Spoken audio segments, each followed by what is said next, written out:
opinions, viewpoints, and beliefs presented on this program do not necessarily reflect those of the management, the affiliates and broadcast partners, or the sponsors. Listener discretion is advised. Scarefest Radio, the radio you can see.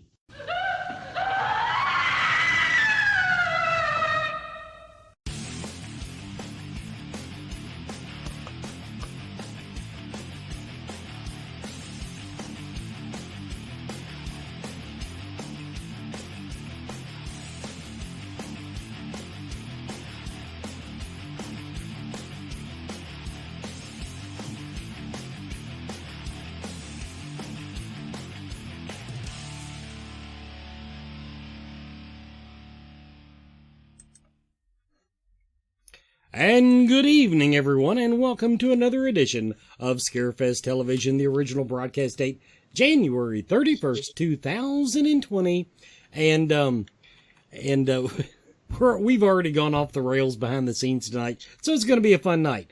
We're going to, first of all, since she's got her pulled up, CC Ann is officially the co-host tonight, and she will be, and as you can see, she dressed for the occasion. She dressed for the occasion, so, Chad Harlan, if you're out there, you need to step your game up. Our guest is Suzanne McComas. Hello, Suzanne, and welcome back to the show. Thank you. I would read everybody her bio, but when I do it, I just get depressed because I am such an underachiever compared to her. I do have to point out, okay, you're an author, you're a former law enforcement official. I got in trouble for not adding former last time I talked to her on the air. And she's a private detective. But with all these creds, do you realize that the best you could ever do still, neither one of us will be more than the second most famous person in Harrison County because of god danged Robert Kirkman. We can't That's beat. Okay. That's pretty good company to hang in. we can't beat the Walking Dead guy. Yeah, we're getting background noise somewhere. I'm not. As long as it's not me. So anyway, everybody.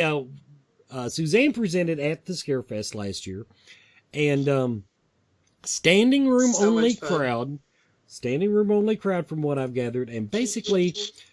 She talks about these really shitty people that are in prison, evil people that are in prison, and the thesis is that there's a very good possibility that some of these people, because their personalities change so drastically, that she's interested in whether or not they are demonically oppressed or infested or whatever the what is the damn word? Possessed. There it is. Possessed. Yes. There you go.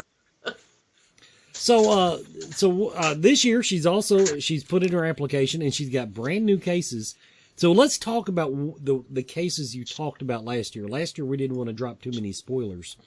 Let's start off with that. Who was the best known case, in your opinion, that you talked about last year? Best known. Well,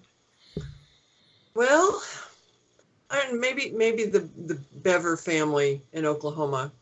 The two boys, Robert and Michael, that murdered their whole family. That was probably the one that most of the people remembered. I tried to find ones that weren't particularly well publicized so that they could see, okay, kind of learn from the details and already prejudge it. What in that case, give us a little background, what in that case made you question whether or not there was something else going on? Well, you had two normal, by all accounts, teenage boys who grew up in a very loving family and had parents that were engaged. There was never any history of abuse or violence or anything. Everybody knew the family, everybody loved them. And the boys just decided that they wanted to murder everybody, and they did. They did. And Robert said he did it because he wanted to be famous. And in the pictures, when they arrested them immediately after it happened, he's smiling for the police photos, and he's covered in his family's blood. And it's very, very bizarre behavior. You know what? 10 years ago, Very I would have agreed with you. But in today's culture, in other words, I'm almost giving them a pass on it, because today's culture seems that with Instagram and all this crap, that becoming famous is so far up on the youth's list of priorities. And in other words, I'm putting that in the same bucket as, the kid that kills himself just to make a spectacle, or, in other words, that actually sounds like a good reason to do it, is because these kids want to be famous. I guess if it was something that, I think what leapt out at me about that one was that there wasn't a build up to it. There was no history of violence. There was no indicators. They always look for the psychological indicators in sociopaths. They start by hurting animals, or, hurting their siblings, and then they escalate to hurting a peer, and then they eventually murder somebody, and then they go completely off the rails. But when somebody just snaps overnight, then that, to me, is not typical on any scale. So I had a lot of people in the seminar that dialogued with me. I made people talk to me. I just pointed at them and made them talk to me. And everybody had their own story of someone that they suspected, because they had never given any indicators, and they had always been very positive and very social. And then the switch just flipped, and it just made no sense to anyone that knew them. And they weren't in denial about that. They just genuinely did not see it coming, and were just very shocked by what they had done. So I've got some new ones for this year that's the same thing. It's people that you would never suspect, and you wouldn't think about it, and then horrific act of violence just out of the blue. CC? So Suzanne, Wes kind of jumped right into the meat and potatoes here. For some of our new viewers who maybe haven't seen your seminar or know who you are, can you tell us a little bit more about your background and tell us your experience? Well, I started out as a military police officer, and then went to civilian law enforcement. And my husband got posted overseas, so I went with him. And when I came back, I started working as a private investigator instead. So I've done a lot of criminal defense, and worked with a lot of suicide reviews that I do on my own for people. I don't charge for that, just to kind of get the families some clarity on what happened. A lot of times they can't understand what law enforcement told them initially, because they're grieving and they're in shock. So I've worked with a lot of death cases one way or another over the last 25 years. And the psychology of it's always fascinated me. Sure, so but combining that with my... Go ahead. Sorry. But I'm looking at your biography. You have worked with America's Most Wanted, which is a TV show that we all watched at one time because it captivated audiences everywhere. You have been on Fox, CBS, NBC, NPR.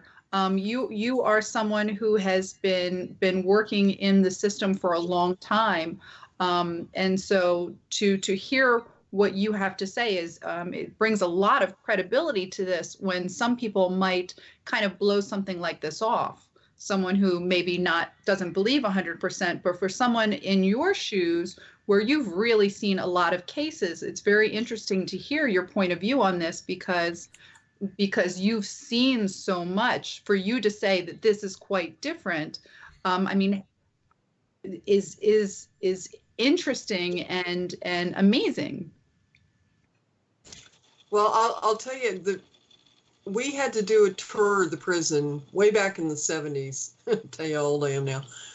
Just in case we had to go in there, in case there was a riot or something. Sure. And we walked through maximum security, and there was a guy in the cell, and I'll never forget this. He came up to the door and looked me in the face. And when I looked back at him, whatever was inside there wasn't human. That's the only way I can describe it.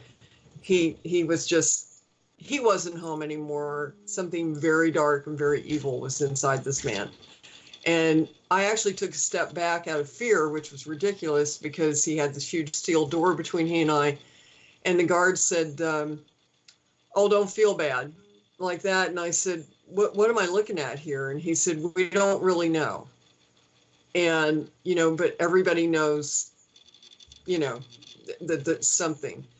And so everybody knew that they weren't looking at something normal, but they didn't know what it was. And this was long before, it became popular to be paranormal or investigator, all of this. And they were just afraid of him. And he was very scary. And I've seen that since then in other suspects and in other people that I've interviewed in prison. And, you just have to admit at some point that what you're looking at is not of this plane. That's the only way I could say it. It's very interesting that you used the word sociopath earlier. And I would like to, when we come back after our commercial break, delve a little bit deeper into your idea of whether they were sociopaths or psychopaths, because we know that those are quite different things. But we have a commercial break about to come up, and I think Wes is going to lead us in. Sure, let's just go there. He's like, We'll be right back after a word from our sponsor. Everyone is talking about CBD oil, and it seems like almost everyone is using it. The research is ongoing, but the apparent health benefits are overwhelming. If you're going to use CBD products, though, what brand should you buy? First, find out where the hemp was grown. Imports are flooding the market. How potent is it? Look for a brand that plainly states its concentration on the label. And look for full spectrum CBD. This means the oil contains CBD and all the other cannabinoids, terpenes, and nutrients that are found in the entire cannabis plant. Look for Blue Leaf CBD oil. Blue Leaf Naturals is a Kentucky proud company. They use only Kentucky-grown hemp, supporting Kentucky farmers and businesses. Visit their website at blueleafcbd.com now and use the code SMILE at checkout for free shipping.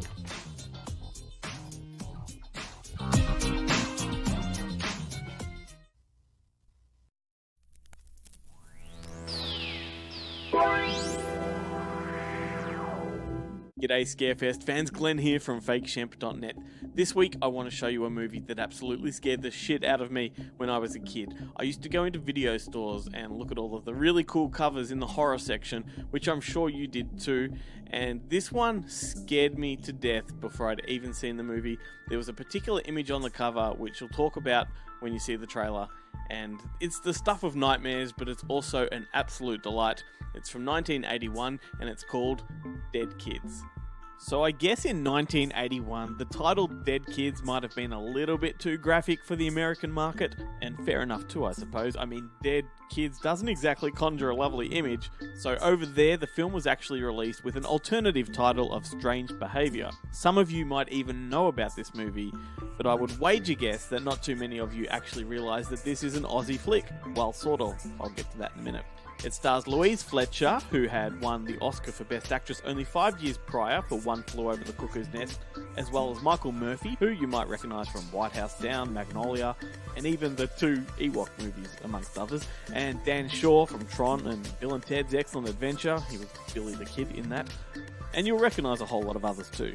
Needless to say, Dead Kids is very, very American. In fact, the entire movie is set in America. However, it was an Australian, New Zealand and American co-production, and it was actually written by Bill Condon, who went on to direct movies like The Good Liar, Beauty and the Beast, the Twilight Breaking Dawn pieces of shit, and Dreamgirls, amongst others. So anyway, now that all of the name-dropping and trivial contextual crap has been laid, here's a brief rundown of the story. To put it simply, it's about a mad psychologist brainwashing teenagers and turning them into serial killers. So the kids of a small Illinois town are being paid to undergo radical medical experiments, and with each treatment they become more zombified and deranged. But rather than over-explain it, I would rather you just go out and watch it.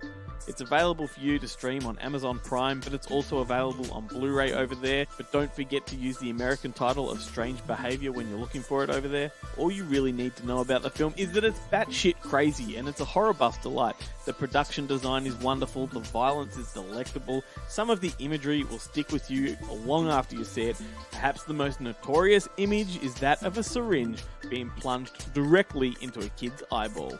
That shit made it to the movie poster, and it cannot be unseen, and that is what terrified me as a kid. Like I said earlier, some of you may already know about Dead Kids, but I did want to give you a bit of a heads up that it was made down here.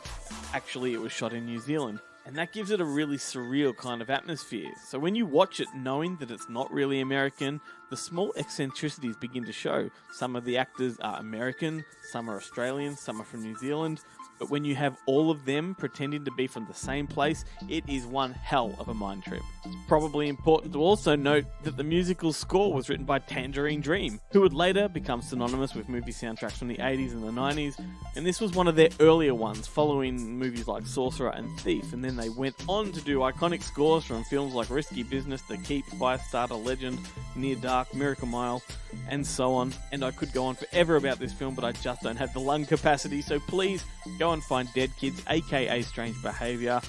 I know that you're all respectable horror fanatics, and so as Scarefest fans, you owe it to yourself. What a trip of a flick. So there it is, Dead Kids, aka Strange Behavior. There's the Blu-ray from Australia. I'm sure you can find it in America just as easily. The cover over there is very cool also. And track it down, and then find me at fakeshemp.net. We're on Facebook, we're on Twitter, we're on Podbean, we're on Stitcher, we're on all of the socials. Share your comments, tell us what you think, and I'll catch you next time.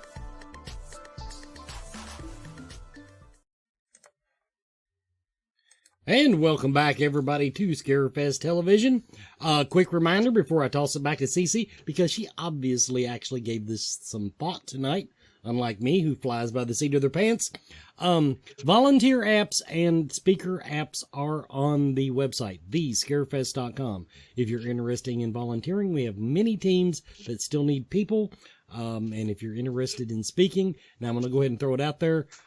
We are going to be, it looks like we're going to be very limited on the number of speakers we can approve this year. So get your applications in early so we got plenty of time to mull them over. FYI. CC, back to you. Thank you, Wes, and I'm very excited to hear that you're wearing pants this evening. Suzanne. So, before we get into the sociopaths and the psychopaths, I do have a question from the audience. Jennifer Anderson asks, how did you get involved in the paranormal demonic aspect of these cases? And had you done anything with demonic cases before? No, I actually got interested in it when I started meeting some people that had committed violent crimes and would say that they had no memory of it, they had no reason, they didn't understand it themselves, and they were genuinely sad about what they had done, and they couldn't correlate it. You know, they had no reason, you know, the wife hadn't cheated on, there was none of that. You know, they were just lost. And that was one of the cases that I actually covered last year in the seminar, was this lady that had no reason or rhyme to do what she did, and she actually kidnapped and sexually assaulted and killed a neighbor's daughter, 7-year-old daughter. And she was in tears, and her own husband said, I don't even recognize my own wife. I don't recognize her. And she said, I will never be able to tell you why I did what I did. No one could tell. And so when I meet people like that, I had to just start, you know, looking for, what are we missing here? You know, what are we missing? I mean, I think that, you know, for me, when somebody says, like, you watch these paranormal TV shows and they're like, oh, it's a demon, you know, he scratched me on the arm, ow, you know, and I'm just going, dude, I've seen him, you know, cut people's heads off. Come on, you know, it's Real one. I mean, I don't know what you're playing with, but you know, you must be playing with like a low level one that's just, you know, in timeout or something, because the stuff I've seen him do has just been horrific. And that's where, you know, you just, at least I can't deny that there's something external coming in at this point. That's just how I feel. That's just my opinion on it. Absolutely. You know, these people seem completely fine, and then they're not. And then they're back to where they were, and they're just befuddled as to why they did what they did. And then when you see the looks on their faces, well, they're horrified by their own actions, and they don't even know why they're here. And I have a photo of a man who murdered his wife and 2 children, and he's in court for his initial arraignment the next day, and the guy just looks like bereft. I mean, he's just grieving, you know, and he just looks totally lost. And every time I see that photo, I think, you know, he had no idea. You know, he doesn't genuinely know what happened. He told people, I don't know why I did it. You know, and he really doesn't know why he did it. And these are that to me actually had psychiatric evaluations, and they've ruled out mental illness in these people. They've ruled out. I have 2 cases where they said that they could not come up with an actual diagnosis of why they did what they did, and that the people said that they were possessed. They said that they felt it was God talking to them, and they realized later it was the devil. And the psychologists are just saying, we've got nothing. You know, you can put all the labels you want on it, but they couldn't come up with anything else to explain it. So they put him in a mental hospital instead of in a prison, because, you know, they adjudicate him as crazy. And in a way they are. But we do know in mental health that we can see late onset schizophrenia, where you hear voices and you're delusional and you make very poor choices. And we know that sometimes in bipolar disorders, when people become manic, sometimes they can disassociate and not remember the things that they do. And speaking of psychopaths versus sociopaths, we know that sociopaths are mainly environmentally driven and are very awkward. And so they kind of tend to stand out, like the Unabomber and people like that. But the sociopaths, the psychopaths, do tend to kind of blend in more. These are people who could be married for a period of years, and you would never know that they were psychopaths and that they had things going on. But the one key thing that you just said was that these people were remorseful. And we know that with psychopaths and sociopaths, they don't have feelings of remorse. Right. And you know, I think one that everybody would know is like the BTK killer, slaughtering people for fun, and was married with 2 kids, and, you know, had a perfectly normal job, but, you know, he had a side hobby. and you know, that was, and when he got caught, it was because of his daughter, you know, DNA, not because of him. So they still wouldn't have caught him, you know, if he didn't have that married life with children, which is ironic in a way. But to me, that is, you know, the epitome of a psychopath, you know, someone that can blend in and is very manipulative and very clever in what they're doing, as opposed to somebody who just, you know, you actually kind of see it in some of the shocker movies and some of the, you know, crime movies, where someone will just, all of a sudden they just get up and walk away from the table, and the next thing you know, they're murdering somebody. Well, that actually happened with the kid down in Florida that was having dinner with his family, and then just got up, and they show him walking out of the pizza restaurant perfectly fine, and his parents think he's walking home, and he goes 5 blocks and swings right into somebody's garage where the couple's sitting there enjoying their evening, and just attacks them both. And the cops get there, and he's actually eating the guy's face, you know, after he murdered the woman. And the neighbor is over trying to get him off. And it took 3 cops and a police dog to get him off this poor guy. And he was just buck wild. And then they brought him into the hospital, and sedated him so heavily that the nurses were afraid they were going to kill him, and he was still coming to and breaking the restraints. And the nurses said, we can't give him any more sedation. They didn't know what to do with him. Sure. And now, he's writing a book about how he's found God while he's sitting in prison for 2 homicides. And he doesn't remember any of it. He honestly doesn't remember any of it. And the photographs from that are just horrific. I mean, he literally slaughtered these 2 people.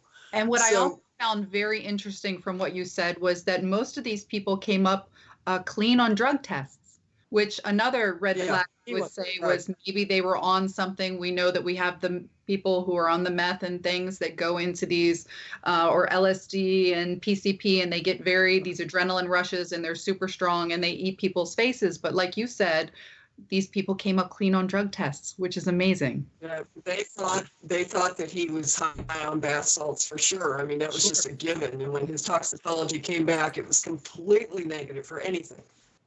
And he doesn't remember anything they did. His whole family is just sick. And I mean, this is a nice family who, a long-time married couple, other children are fine, everybody was getting along. And then they went back and looked at his internet history, and for about a month before this happened, he had Googling, like making deals with the devil. That was one of the Google searches that he did. And, how do you know when you meet Satan? That was another question that he put up. So we're never going to know how he got on that track, but he damn sure had the door open. The door opened up. Sure. And came in. So that's why I say, when someone says, well, we ran into a demon in this haunted sanitarium, and I got a scratch on my back, and I'm just thinking, you want to see some photos that I've got in my computer about what happens. We actually do have some friends at Scarefest who really specialize in this area, and those are the spirit mechanics. So shout out to our spirit mechanics, Stephen. You guys are awesome. And we're going into our next commercial break and coming up on our spirit mechanics.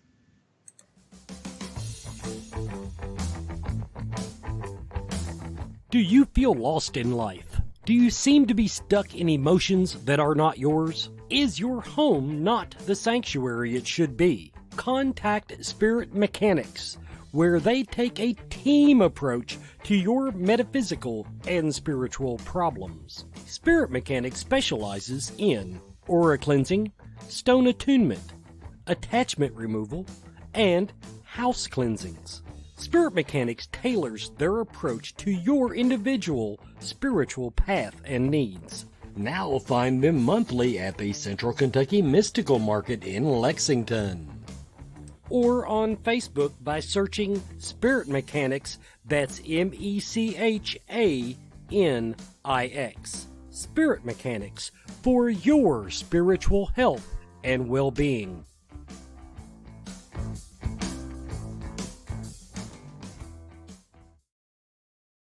Join us at the Universal Energy Expo May 2nd and 3rd at the Northern Kentucky Convention Center. Meet celebrity guest Coyote Chris Sutton. Door prizes and workshops available with admission. While here, check out our readers, healers, and one-of-a-kind vendors. Admission the day of the event is $15 daily, $20 for a weekend pass. Discount tickets now available at the Silver Wolf at 4205 Richardson Road in Independence, Kentucky. The Universal Energy Expo. Come curious, leave enlightened.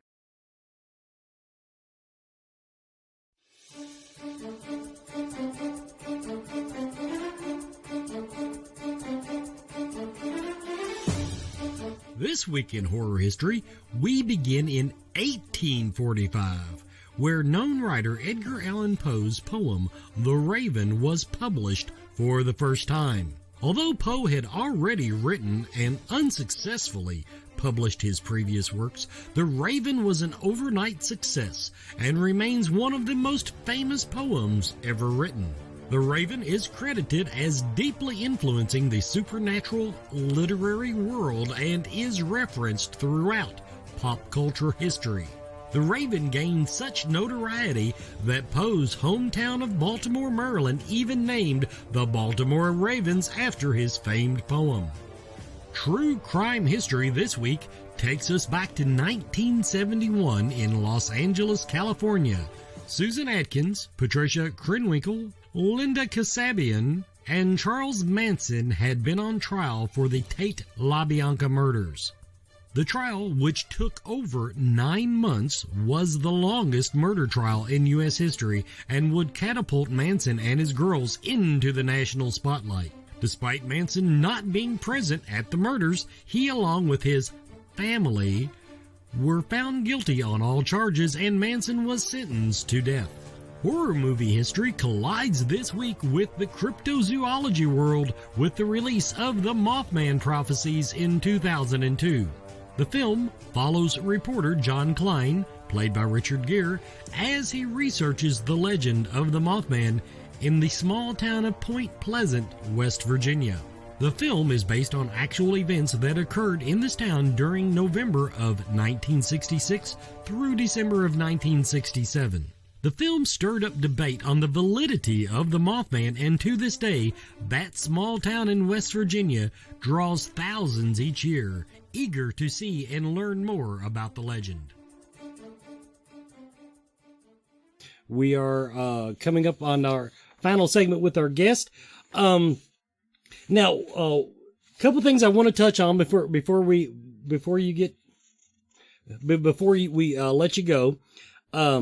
Now, okay, it's been brought up about your you've written 4 books, and one of them in particular caught everyone's eye, and that's You're on Your Own Cupcake. That is a book basically about self-defense.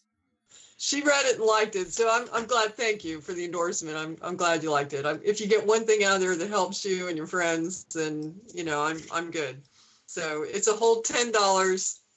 It's all common sense. I wrote this so that anybody could do everything in there. You don't have to be a black belt in karate to do it. It's all just common sense safety tips for your kids and your kids in college and grandma and your coworkers and your ladies that are out dating, guys that are out dating. It's just stuff that I've seen happen over the years with some of my cases, and it's just little things to get you home at night, basically.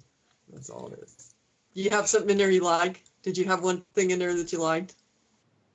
Suzanne, I bought your book and loved it. I bought it for myself. I bought it for my sister. I bought it for my mother. These are great tips that you can do every day to make sure that you're safe. I highly recommend it. Thank you. Now, Wes, you can have a copy if you want. I'll give you a copy. Nobody messes with me. I have that look. Now,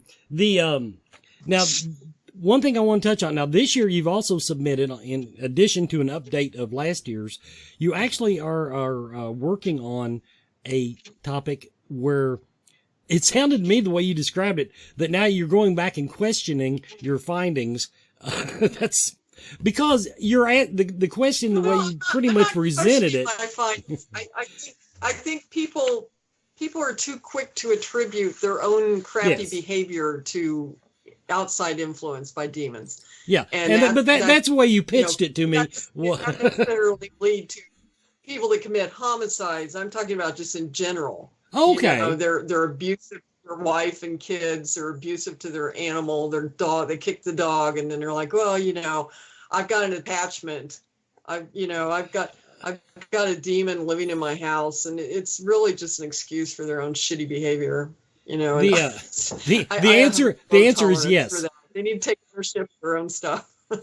Yeah, the answer on that is obviously yes. Actually, I spoke to a friend. He's a great guy, and he left the church he was in, and the church he was in did like 100,000 exorcisms per year.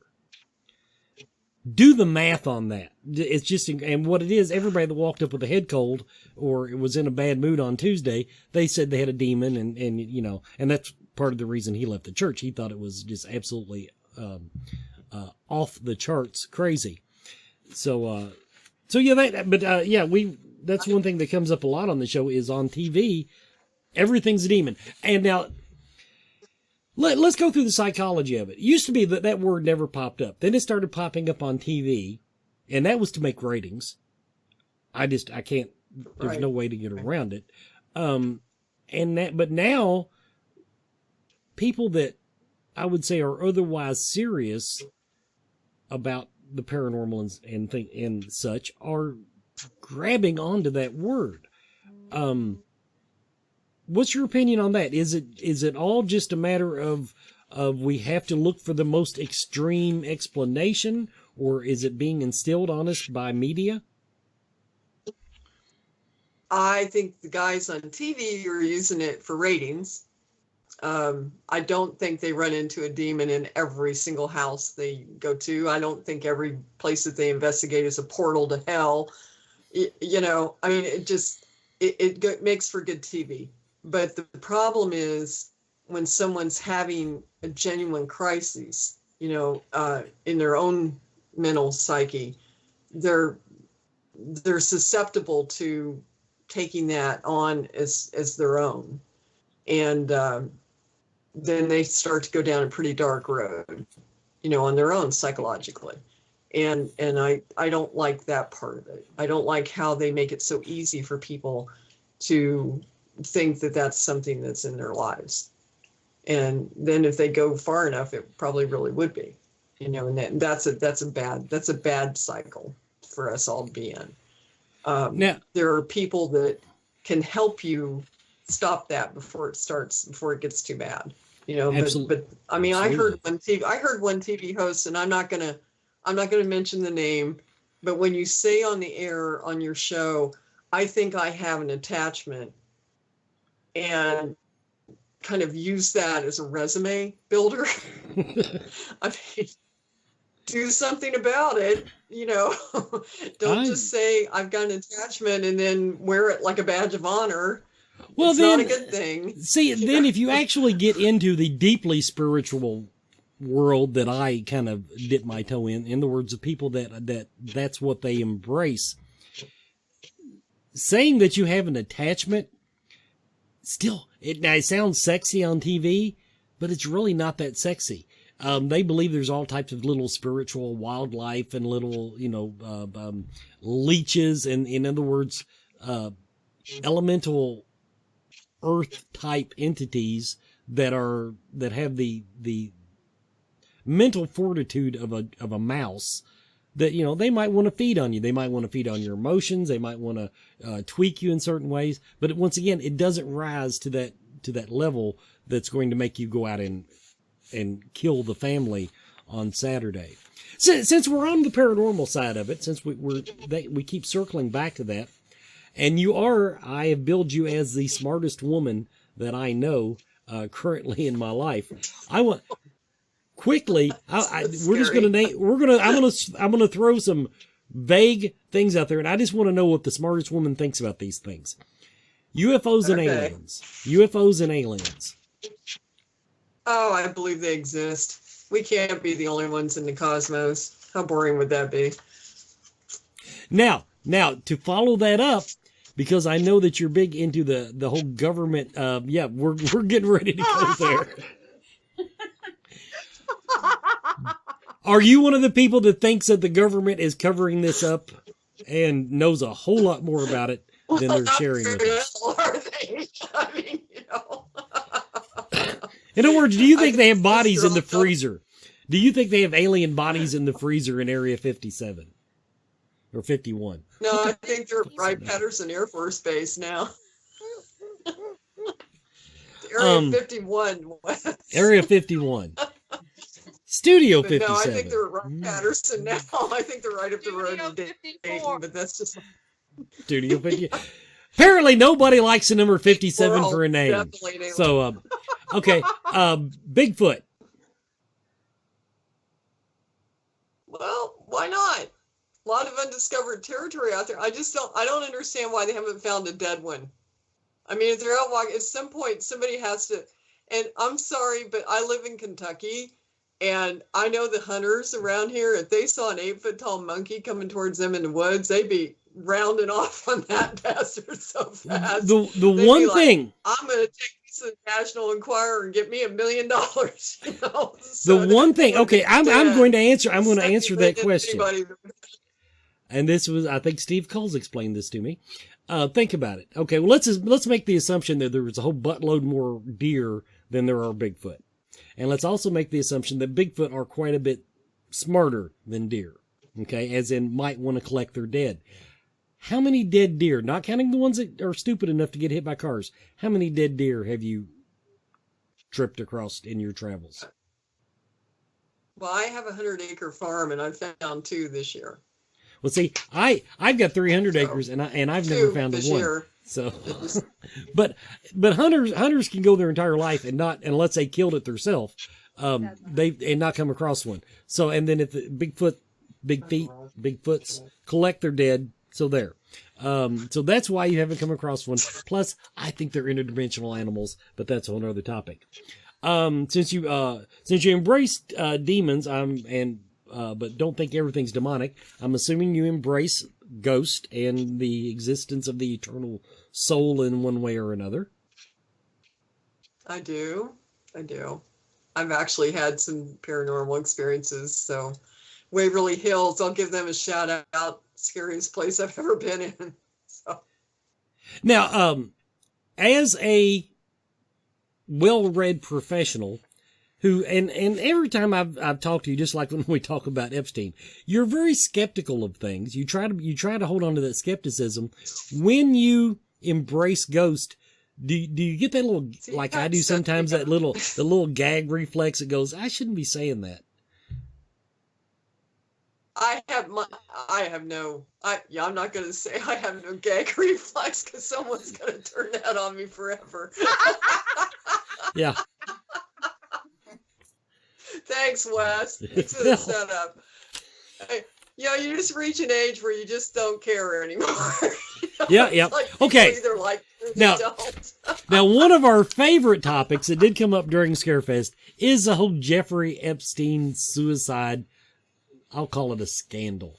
Now, Suzanne. Okay, well, look at this. When they let the autopsy photos out, and I saw the autopsy photo of his neck, the close-up of his neck, there is no way in hell that is from a cloth hanging. Just impossible.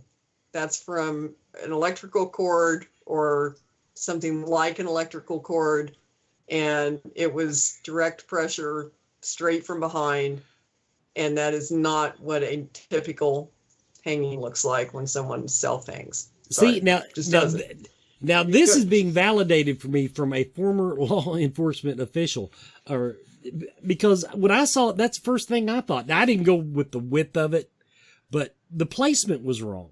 I don't see any way you could hang yourself and have the scars, the bruising down on your neck. The math didn't work for me there. No, there's a straight line. Yeah, it's always at an angle. Yeah.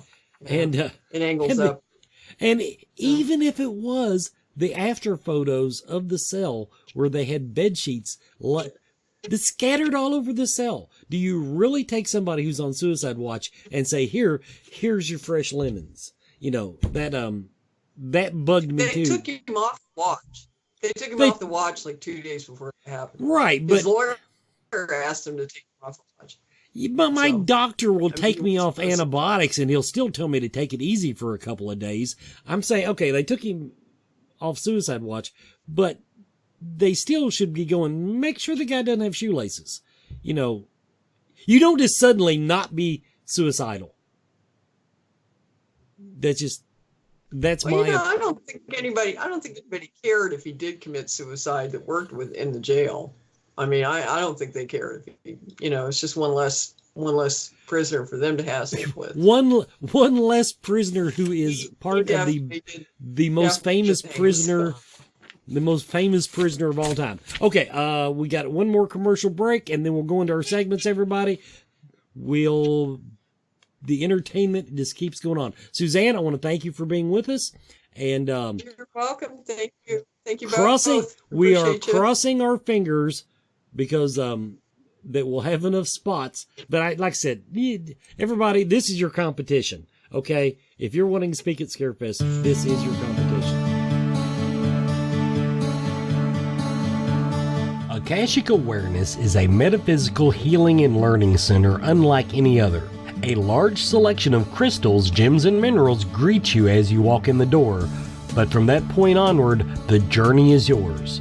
They offer a great selection of metaphysical tools, state-of-the-art holistic healing, with classes and lectures scheduled throughout the month. Akashic Awareness is open Tuesday through Saturday, noon until 6:30, 7 on Friday and Saturday.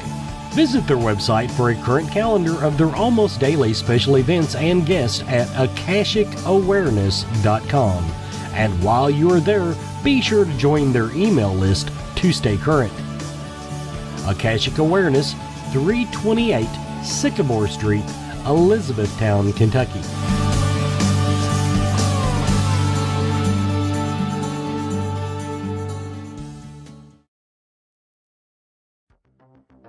Coyote Chris Sutton. Shamanism. Spiritual advisement. Paranormal investigations. Inspirational presentations. Bringing light to the darkest places for over 20 years. Go to coyotechris.com to learn more.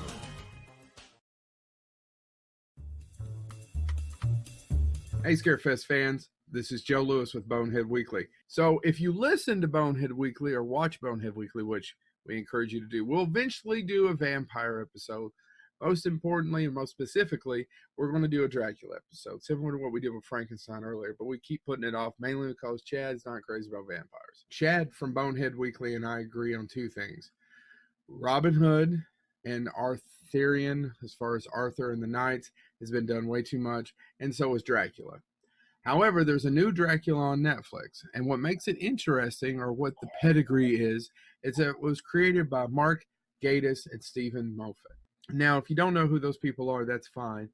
You should. But if you're a Doctor Who fan, you probably should know who they are. They worked on Doctor Who. Stephen Moffat was a showrunner for many years. And they also created Sherlock together. Sherlock with Benedict Cumberbatch. Now, I love that show. And when they do it, they do like 3 episodes, each over an hour. One of them is and the other 2 are amazing. They've done Dracula. They stuck to certain things and went off the rails on others, which is good. If you're going to do it, something that's been done 1,000 times, and it's great to go off the rails. It twists when you think it's going to turn. It has unexpected, it has many unexpected things in it. At first, I was then I get into it, and then a few minutes later, I'll be and then I get into it, and a few minutes later, But I enjoyed it. I was enjoying it all the way through. I enjoy that the first night takes place, well, I don't want to give you away too much, but the first night kind of takes place with Jonathan Harker. There's a twist at the end about who's Van Helsing that if you don't see coming, I question if you've seen a lot of movies because it's fairly easy to see. The second movie or episode, which you want to say, takes place on the Demeter, which is interesting. The Demeter is the actual ship that took Dracula from wherever he was in Transylvania to Europe, okay? And the third episode jumps in time to modern day America. Now, I love the person who plays Van Helsing. I think she's a great actor. The guy that plays Dracula was in The Affair, a lot of British shows. I've never watched The Affair. He's in one of the girl movies with the dragon tattoo. It's the last one they made, The Girl Caught in the Spiderweb, that's directed by Fede Alvarez. That doesn't really matter. Anyway, I love the way the guy plays him. Interesting, different. I'm having a hard time recommending this. And the reason being is because I'm forgiving. I'm forgiving of endings. There's a lot of bad endings out there, but I'm fairly forgiving. And Stephen King always says, it's about the journey. It's not about the end. I like the ending of The Sopranos. People bitch about that. Speaking of Stephen King, I like the ending of the Dark Tower books. People always complain about those. This has the worst last 15 minutes in television history. Now, really, they're 3 movies. They're each about an hour and a half apiece, so it's about a 4.5 hour adventure to do all this. And I'm still saying go ahead and do it because there's so many tropes that are turned on their head that I like. However, the ending to this piece of shit is awful. It's absolutely awful. Last 10 or 15 minutes. In fact, I want to tell you where to turn it off at, but I can't without giving stuff away, but it doesn't really ruin it anyway. Pretty much, once they get past the, oh, there's a cat. Once they get past the graveyard stuff, you'll know what I'm talking about with the little boy. A lot of creepy stuff. Oh, there's a baby scene in this that's not out of the book. It references him eating babies in the book. If you ever read Dracula, no adaptation usually takes place. I like that they do a little bit with that. It's a little creepy. Great stuff like that. The last 15 minutes of this thing just absolutely suck. I just have no idea what happened, where they went off the rails. Who thought this was a good idea out of these two people? These two people who have done a lot of great television. And if you disagree, if you've already seen it, I'm Evil Joe on Twitter. I'm Joe Lewis on Facebook. You can find me on Instagram. You can contact me through Scarefest. Let me know. I'm curious. I'd like to get some more of your feedback about some of my reviews. I got a couple of feedback. Meredith, thank you so much for telling me I'm an asshole for saying that Underwater is a good movie. I appreciate you letting me know that. There's a couple people the other day who said, I'm enjoying this segment, Joe, but, which is always, you suck. All right. So thank you all so much for watching. Check out Dracula on Netflix. It's a little long. You're already into horror. You'll probably like it. It changes a lot up, but it's got the worst 15 minutes of anything I've seen since the ending of Rescue Me. God, have you ever seen the ending of Rescue Me with Dennis Leary? Terrible ending for a fairly decent show. This has been Joe Lewis of Bonehead Weekly. Thank you so much.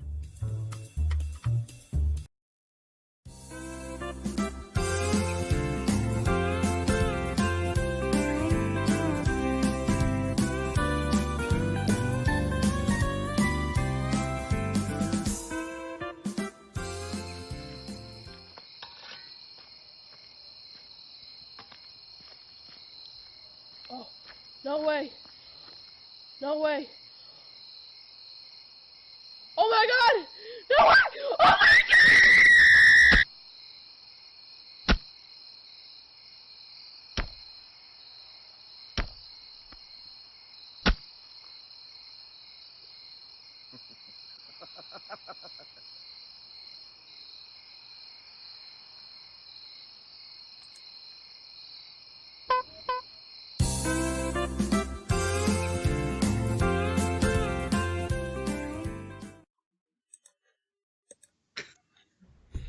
The horn at the end, CC, when he does the clown horn. To me, that was the payoff on that bit. Nice. I was waiting for them to show what he was chopping up. Well, he was chopping up the girlfriend or whoever she was. The Well, it woman. sounded delicious. Well, and the ketchup made it look delicious. Okay, we're out here for a couple more minutes. We got about 5 minutes till the end of the show. I had movie trailers and stuff, but I am going to take issue with Joe Lewis's review of Dracula. I will be writing my own review in the next week. It was not the worst ending in the history of TV. Okay, it wasn't a good ending. It was a weak ending, but it just wasn't that bad. And the other thing, the reason it was long, Joe, it was a mini series. It was a mini series, 3 episodes, hour and a half each. So there. Have you seen it yet, CC? I have not, but that makes a whole lot of sense. I highly recommend it. First part, second part, beautifully done. Third part starts getting a little weird. And by the way, when you watch it, especially part 3, turn the subtitles on. Everybody has a British accent and you can't understand a damn word they say. So FYI. But, there's my rebuttal, and I will be putting it in text form over the next week. So are you just glammed up for the show, or are you actually going out afterwards? I just thought I would bring a little glam to you guys this evening. No, I'm not going out. But can I do say, most of you know I'm here from Baltimore, so I was really excited to see this week in horror history that you brought up Edgar Allan Poe. Meredith Blackwell gets all of the credit for that. She writes that for us. Meredith Blackwell is our copywriter for that segment. I just read whatever she puts down and corrects grammar every now, and I correct grammar. Fantastic. I hang out in some of his old haunts, and I've been to his grave. Anytime you guys want to come up, you have a place to stay with me. Why would I want to go to Edgar Allan Poe's grave? I wasn't talking to you. I was talking to Anita. Okay. Okay, rephrasing. Why would Anita want to go to Edgar Allan? I didn't, it's To see CC. okay. Well, but it's a grave. It's a grave. Everybody, okay. I think I did have some things. Okay, I told you about the volunteer and speaker apps. Vendor tables and day passes should be on sale in the next couple of days. We're working on the we've got our floor plan tentatively. So that you'll have an idea. We're only going to have like 200 booths this year. So it's going to be very limited. We're actually going to do it manually this year so we can kind of pick the best of the best. We still have artist tables, but we're going to be limited on floor space. If the convention center later on in the summer says, hey, we're going to have you another 10,000 feet to 20,000 feet, we will pass that on and take more vendors. But those vendor applications should go online here in just a couple of days. And day passes, we've had the gold and platinum on sale. Day passes are getting ready to go on sale. We have finally decided on a shopping cart that will let us do everything in-house and control it ourselves instead of having to outsource it. And along those lines, media passes. If any of our people's been wondering about media passes, they too should go online within the next 7 to 10 days. But now you won't get the media passes right away unless you work for like ABC. If you Joe's podcast, you might have to wait because we're only going to allocate so many of those passes. And I think that's the news that I got about the Scarefest. We're meeting tomorrow to talk over some guests and to try to see what we got to do to get some contracts finalized. So, CC, thanks for co-hosting tonight. Bye, everybody. Thanks for having me. It was fun. And everybody, we'll see you next week. Take care, Wes.